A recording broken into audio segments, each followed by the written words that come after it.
প্রিয় শিক্ষার্থীরা, prosper academy ক্লাসরুমে তোমাদের সবাইকে স্বাগতম। তোমাদের জন্য খুবই সুখবর একটা, সেটা হচ্ছে আমরা বাংলা এবং ইংরেজি বিষয়ের কোর্স দিয়ে তোমাদের সামনে হাজির হচ্ছি অচিরেই। এবং আমাদের এই কোর্সটা মূল্য মাত্র 500 টাকা। প্রথম 100 জন পাবা সেই সুযোগ। আমাদের এই ক্লাস যাদের ভালো লাগে অবশ্যই আমাদের পেজটাকে ফলো দিয়ে পাশে থাকবা। আজকে আমরা খুব গুরুত্বপূর্ণ একটা বিষয় পড়বো, সেটা হচ্ছে প্রয়োগ অপপ্রয়োগ। প্রিয় শিক্ষার্থীরা, একটা ব্যাপার খেয়াল করো, প্রয়োগ অপপ্রয়োগ যে বিষয়টা হচ্ছে বাক্য শুদ্ধি অথবা অনুচ্ছেদ শুদ্ধি। আমরা বাক্য শুদ্ধিগুলো এখন আপাতত পড়তেছি। আমাদের এখন 10-12টা থেকে 14টা ক্লাস যাবে, যে ক্লাসগুলো তোমার মনোযোগ সহকারে যদি করতে পারো তাহলে প্রয়োগ অপপ্রয়োগের ব্যাপারে আর ঝামেলায় তোমার থাকবে না। তো এখানে একটা ব্যাপার খেয়াল করো তুমি। প্রথম বাক্যটা ছিল গাছটি সমূল সহ উৎপাটিত হয়েছে।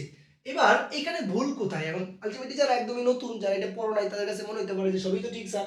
ব্যাপারটা হচ্ছে তোমাকে আগে জানতে হবে, এই যে সমূল সহ বলছো তুমি, এই যে দন্তস্ব ব্যবহার, দন্তস্ব মানে হচ্ছে সহ। তাহলে সমূল মানে কি বলো? সমূল শব্দটা তুমি যখন লিখতেছো এটা হচ্ছে মূল সহ। সমূল মানে কি বলো তো বেটা? মূল সহ।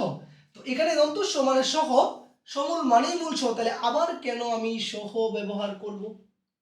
এবার যদি আমি স বাদ দিই তাহলে মূল সহ ব্যবহার করতে পারি। অর্থাৎ এটাকে বাংলা ব্যাকরণের ভাষায় বলে হচ্ছে অতিরিক্ত বাহুল্য। বাহুল্য অর্থাৎ অতিরিক্ত ব্যবহার, বাহুল্য যেটাকে বলি। এটাকে তুমি যখন লিখতে যাবা তখন হয় লিখতে হবে সমূল, অথবা লিখতে হবে মূল সহ। অথবা কি লিখতে হবে? মূল সহ। হয় লিখতে হবে সমূল, আদারওয়াইজ লিখতে হবে মূল সহ। অন্যথায় তুমি যদি সমূল সহ বলো সেটাকে আমরা বাহুল্য দোষ বলতেছি। যেটা হচ্ছে আমরা জানি যে একটা সার্থক বাক্যে যদি 3টা গুণাবলী থাকে, একটা হচ্ছে আকাঙ্ক্ষা, যোগ্যতা, আসক্তি। আকাঙ্ক্ষা, যোগ্যতা, আসক্তি। প্রিয় শিক্ষার্থীরা, আকাঙ্ক্ষা মানে হচ্ছে আমরা জানি যে যখন আমরা কথা বলতে যাই, বক্তা যদি বক্তব্যটা ক্লিয়ার বুঝতে না পারেন তার মনের মধ্যে একটা আকাঙ্ক্ষা থেকে যায়, এটাকে আকাঙ্ক্ষা বলে। যেমন বাংলাদেশে একটি নদী, আর কিছুই বললাম না আমি, অথবা বাংলাদেশ নদী মাতৃক, আর কিছুই বললাম না। হ্যাঁ, আমি বাড়ি গিয়ে আর কিছুই বললাম না।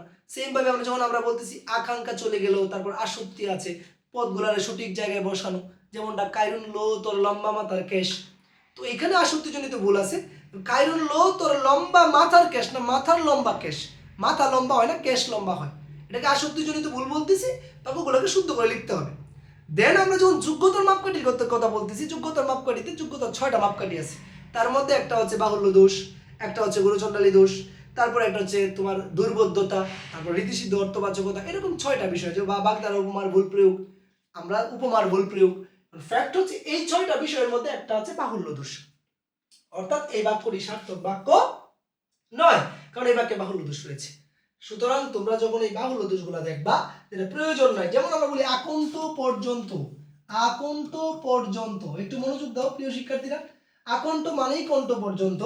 এবার আকন্ত মানেই কণ্ঠ পর্যন্ত, আমি কেন আবার পর্যন্ত বললাম, বলা যাবে না, এটাকে বাহুল্য দোষ বলে। তুমি হয় বলবা কণ্ঠ পর্যন্ত, আদারওয়াইজ আকন্ত। একটা ব্যবহার করতে পারবা, দুইটা ব্যবহার করতে পারবা না। সেম ভাবে আমরা আগের ক্লাসে এটা নিয়ে একটু আলোচনা করেছিলাম।